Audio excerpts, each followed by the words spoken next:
Hello my friends, welcome to Tally ERP9 tutorial once again. आज मैं आपको बिल वाइज डिटेल्स के बारे में बताऊंगा कि कैसे होता है। अभी बिल वाइज डिटेल एक्चुअली क्या होती है ये मैं आपको पहले थोड़ा सा बता देता हूँ कि बिल वाइज डिटेल होती है जैसे कि हमको ये पेमेंट और रिसिप्ट और आउटस्टैंडिंग से मतलब रखती है। हम जब परचेज़ करते हैं तो हमारा क्रेडिटर बनते जाते हैं और हम उनको पेमेंट करते होते हैं। सबके साथ में अलग अलग हमारे साथ टर्म्स एंड कंडीशन होती है। हमको 30 डेज़, 60 डेज़, 90 डेज़ का ऐसे कुछ क्रेडिट पीरियड होता है और जो कि हमको उतने दिन में हमको उसको पेमेंट करनी होती है। ऐसे ही हमारा सेल्स में होता है।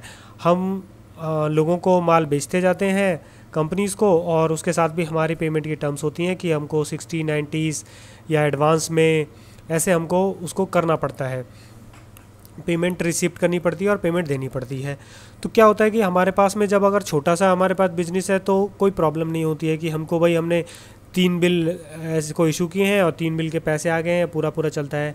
बट अगर हमारे पास में बड़ी कंपनी है और ट्रांजेक्शन बहुत होती हैं और हर एक कंपनी के साथ मिलियंस में मींस लाखों में करोड़ों में बिजनेस चलता है, कम से कम 15-20 इन्वॉइस होते हैं, 50 इन्वॉइस होते हैं एक ही कंपनी के, और हमको फिर पेमेंट करनी पड़ती है।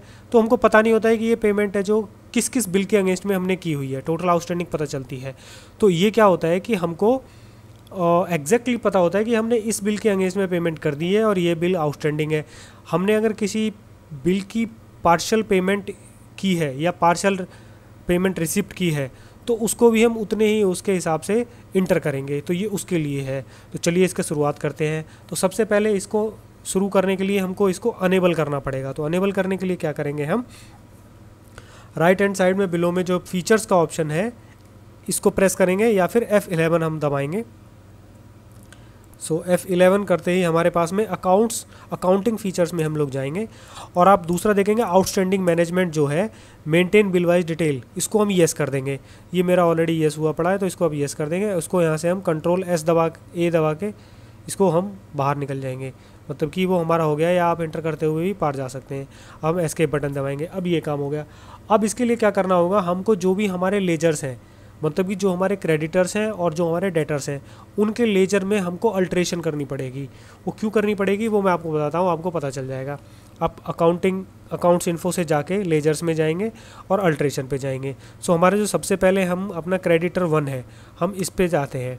ठीक है, यहाँ पर इसको अल्टर करते हैं, नीचे जाएंगे, इसका सब कुछ सेम रखेंगे। अब देखिए यहाँ पर आ गया maintain balance bill bye bill, yes. अगर ये नो है तो आपको यस करना पड़ेगा। ठीक है, अब यहाँ पर देखिए डिफ़ॉल्ट क्रेडिट पीरियड, अगर हमारे को मालूम है कि इस पर्टिकुलर क्रेडिटर के साथ में हमारे पास टर्म्स एंड कंडीशन है कि भाई हम हर बिल का 30 डेज़ बाद पेमेंट कर देंगे, सपोज 60 डेज़ बाद पेमेंट कर देंगे, तो हम उसको डाल देंगे। लेकिन अगर बिल बाय बिल ये अमाउंट ये पीरियड डिफ़र होता है तो हम उसको अलग से डालेंगे। अगर हमको मालूम है, यहाँ पर हम सिर्फ तभी फीड करेंगे। इसका हमको मालूम है चलो 30 डेज़ है, इसको हम 30 डेज़ लिख देते हैं। ठीक है, बस बाकी सारा इसको हम जो भी इसकी इन्फॉर्मेशन है वो सब हमको डाल देंगे, इसमें डली हुई नहीं है, आप डाल सकते हैं।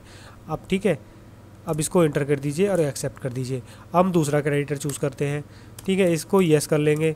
इसका हमको मालूम नहीं है तो इसको हम छोड़ देंगे। अब इसका एक और तरीका है, एक यहाँ पर एक चीज़ और मेरे को बताने की है।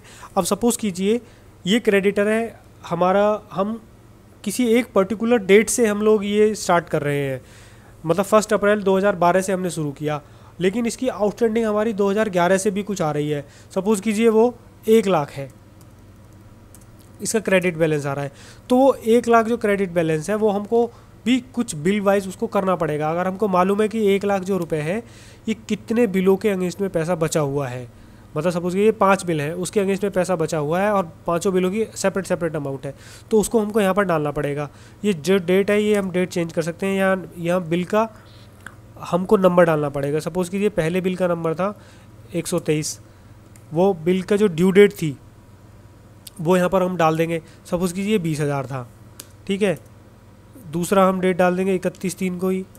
ठीक है, दूसरे का नंबर था 345, इसका भी सेम अमाउंट था, इसको हम सपोज़ के लिए 40,000 डाल देते हैं। ठीक है, ये हो गया। अब ये तीसरा हमारा 31/3 का है, 31/3 का है, इसका भी कोई हमको नंबर डाल देंगे। तो ये सपोज़ कीजिए हमको जो ड्यू डेट है इसकी 1 जून में है, 1 मई में होगी, ठीक है, 1 मई डाल देंगे बस। ऐसे करके ये हमको करना पड़ेगा, आपको ध्यान रखना पड़ेगा इस चीज़ के लिए, ठीक है। ये हो गया। ऐसे ही हम डेटर्स में सारी इसको अल्ट्रेशन कर देंगे, ऐसे ही हम सब कुछ डालते चले जाएंगे। सेम प्रोसेस ही डेटर्स के लिए है, ठीक है। ये हो गया हमारा, ठीक है। ये हो गए हमारे, मेरे ख्याल मेरे तो सारे के सारे यस किए हुए हैं, कुछ में डिफ़ॉल्ट पीरियड है कि नहीं है वो आप जैसे ही करेंगे सब में यस हो जाएगा, ठीक है। अब ये हो गया। अब हम इसकी एंट्री करके मैं आपको बताता हूँ, ठीक है। चलो हम ऐसा करते हैं, इसकी जो एंट्री है हम लेजर के हिसाब से चेंज करते हैं। क्रेडिटर 1 है ना, तो डिस्प्ले में जाएंगे, देन अकाउंट्स बुक्स में जाएंगे, लेजर में जाएंगे और देन क्रेडिटर 1 टाइप करेंगे तो हम यहाँ आ जाएगा। इसको ऑल्ट F2 प्रेस करेंगे तो उसका क्रेडिट पीरियड आ जाएगा। उसको हम अगर 1-4 से करेंगे तो उसकी सारी जो भी एंट्रीज है हमारे पास में आ जाएगी। अब देखिए इसकी पहली एंट्री है परचेस की, जो हमारे पास पहली जो हमने एंट्री की थी पहले उसमें आ जाएगी। अब यहाँ से हम जैसे ही इसको एंट्री करना शुरू करेंगे, ये हमको, मैं आपको सिर्फ अल्ट्रेशन करके दिखा रहा हूँ, बट अब जब न्यू एंट्री करेंगे ये ऑप्शन तब आने चाहिए आपके सामने, ठीक है। ये सारी की सारी एंट्रियाँ वैसे की वैसे होती चली जाएंगी। अब देखिए जैसे ही हम टोटल पे आ जाएंगे तब हमारे पास ऑप्शन आएगा। नहीं आया है, क्यों नहीं आया यार, ये तो गलत बात है।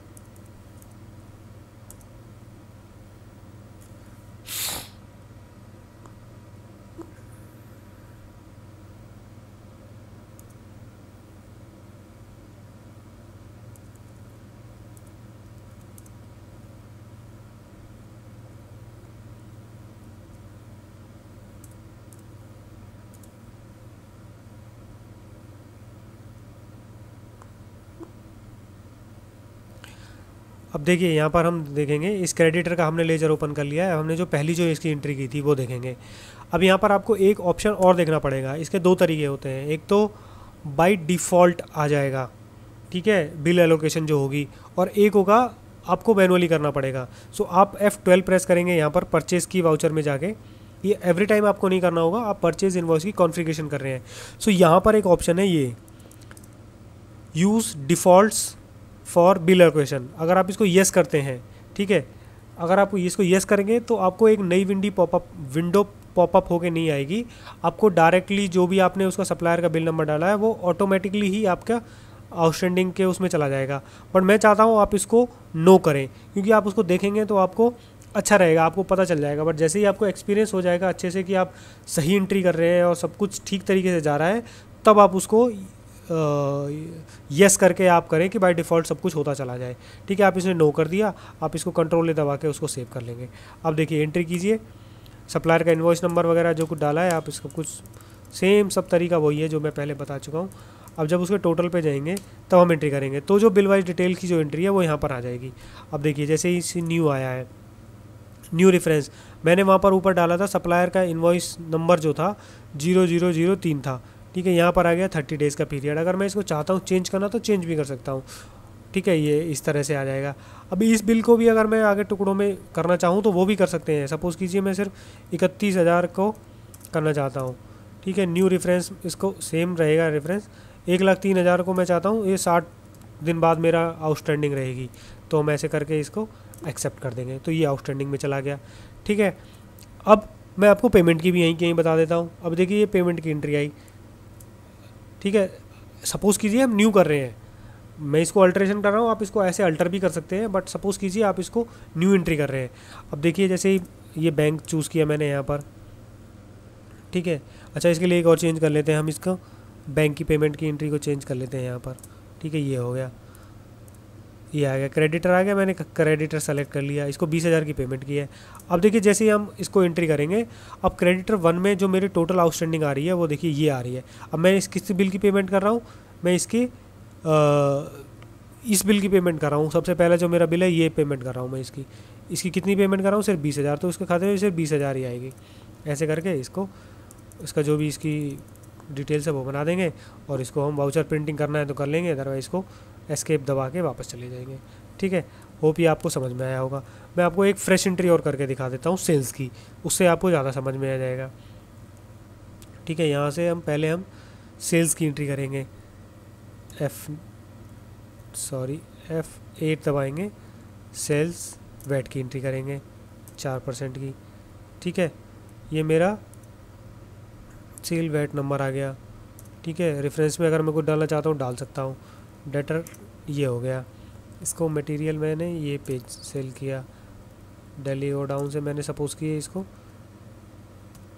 50 पे सॉरी 40 बेच रहा हूँ मैं, इसके हिसाब से ये मेरी आ गई। स्टेटस डिटेल मैं नहीं देखना चाहता, ठीक है। अब यहाँ पर भी आपको चेंज करना होगा बाय डिफ़ॉल्ट वाला।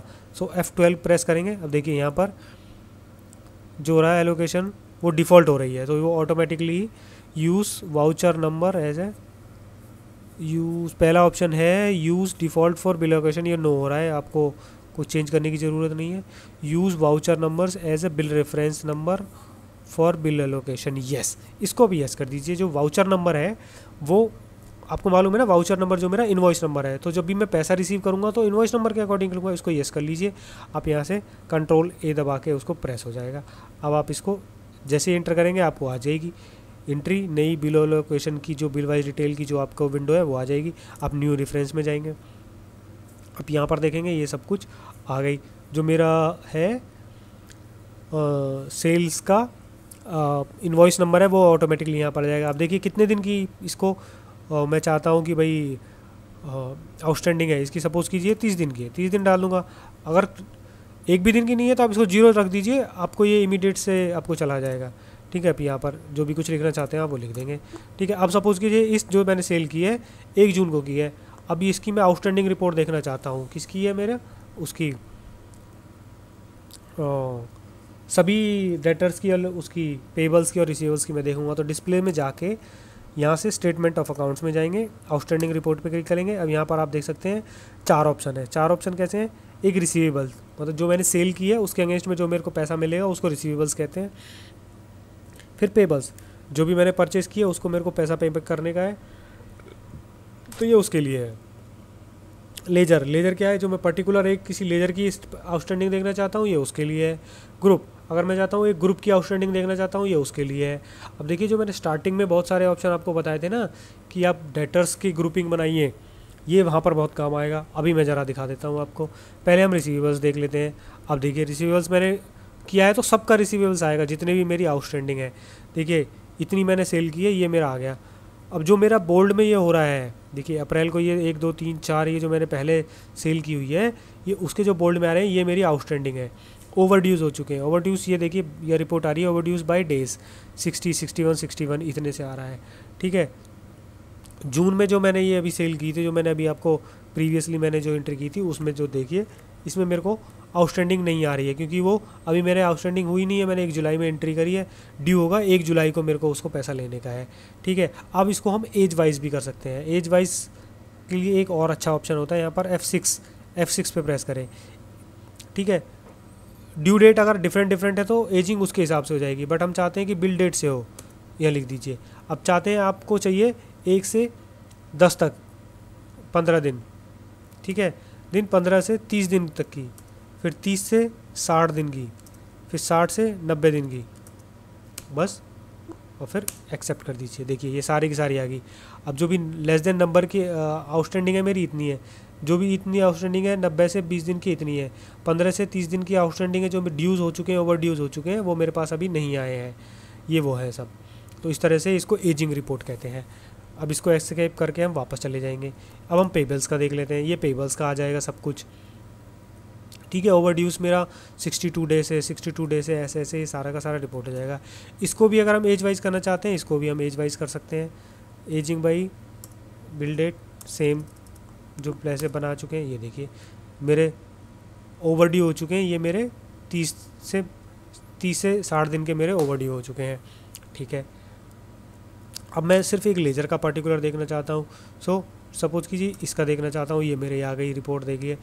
अब यहीं से मैं बिल की भी डिटेल देखना चाहता हूँ, तो जिस भी आप इनवॉइस के ऊपर रखेंगे उसके ऊपर इंटर करेंगे तो वो बिल की डिटेल आ जाएगी। उसके नीचे जाके आप फिर से इंटर करेंगे तो वो इनवॉइस ही ऊपर हो जाएगा, ठीक है। सो ये टैली का बहुत अच्छा ऑप्शन है, आप इंटर जा सकते हैं अंदर से अंदर, ठीक है। आप इसको 2 के ऊपर रेफरेंस नंबर के ऊपर क्लिक करेंगे तो फिर से आप इसके ऊपर वो मर्ज हो जाएगा। फिर आप देखेंगे उसकी रिपोर्ट देखना चाहते हैं आप ये देख सकते हैं, ये ऐसे हो जाएगा, ठीक है, एक पर्टिकुलर की। अब देखिए ग्रुप वाला मैं आपको कमाल दिखाता हूँ ये। अब जैसे मैंने ग्रुप बनाए थे कोई नॉर्थ की कितनी आउटस्टैंडिंग है भाई, मेरा बॉस पूछेगा भाई नॉर्थ की आउटस्टैंडिंग बताइए मुझको, तो आप सिंपली एक ग्रुप को ही सेलेक्ट करना है। आपको ये नहीं देखना है कि कौन कौन सी पार्टी दिल्ली की है, कौन कौन सी पार्टी हरियाणा की है, नॉर्थ साइड की कौन सी है। आपने ग्रुप बनाया हुआ है नॉर्थ का, सब उसको सेलेक्ट कीजिए, तो जो भी पार्टियाँ नॉर्थ की हैं वो सारी की सारी आ जाएगी आपकी यहाँ पर, सारी की सारी आउटस्टैंडिंग आ जाएगी उसके हिसाब से। ये पेंडिंग बिल्स हैं आपके, देखिए सारी की सारी अमाउंट आ रही है। आपको बिल वाइज देखना चाहते हैं तो यहाँ पर काफ़ी सारे ऑप्शन है, आप इनको देखिए और उसके हिसाब से क्लिक कीजिए और देखिए क्या क्या नया होता जाता है। बिल वाइज, ये बिल वाइज आ जाएगी। आप एजिंग से देखना चाहते हैं एज कर सकते हैं, ये देखिए एजिंग हो गई। ऐसे ही आप सेलेक्ट करके जा सकते हैं। आप चाहते हैं सारे डेटर्स का एक साथ देखना चाहते हैं तो ऐसे ही देख सकते हैं। तो इस तरह से हम लोग इसको बनाते चले जाएंगे। ठीक है, ये हो गई।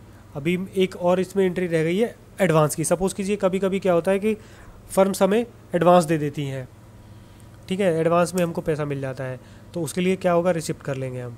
रिसिप्ट में ICICI में हमको आया पैसा, किधर से किया हमने, हमारा जो डेटर है उसने हमको एक कॉन्ट्रैक्ट दिया, साउथ का है सपोज़ कीजिए, इसने हमको भैया 5 लाख रुपए दे दिया, ठीक है, एडवांस। टोटल कॉन्ट्रैक्ट था तो यहाँ पर हम एडवांस में डाल देंगे। उसका अगर कोई रेफरेंस नंबर आपको डालना है, उसकी कोई कोटेशन नंबर आप डाल सकते हैं, एडवांस वाउचर जो रिसिप्ट नंबर है वो डाल सकते हैं, कुछ भी ऐसा कुछ डाल सकते हैं। अब यहाँ पर ड्यू डेट अगर है उसकी कुछ कि भाई इतने दिन में उस पैसे को एडजस्ट करना है, आप वो लिख सकते हैं, या इसको ब्लैंक छोड़ दीजिए, ये लिख दीजिए। ये हमारा उसका जो भी डिटेल्स वगैरह है वो सब फीड करके आप यहाँ पर इंटर कर देंगे। ये हमारा एडवांस में चला गया। अब इसको सपोज़ कीजिए हमने ये 1 जून में पैसा रिसीव किया, अब इसका मटेरियल तैयार